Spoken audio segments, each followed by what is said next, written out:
शंखी चक्री च नंदकी श्रीमान्नारायणो विष्णुर्वासुदेवोऽभिरक्षतु वनमाली गरीशांगी शंखी चक्री च नंदकी श्रीमान्नारायणो विष्णुर्वासुदेवोऽभिरक्षतु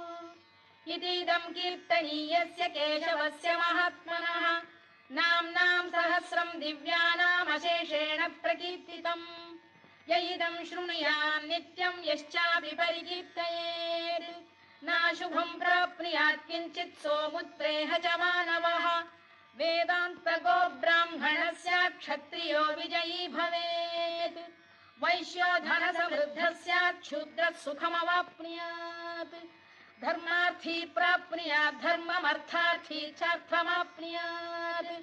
कामानवाप्नुयात् कामी प्रजार्थी चाप्नुयात् प्रजाम् भक्तिमान्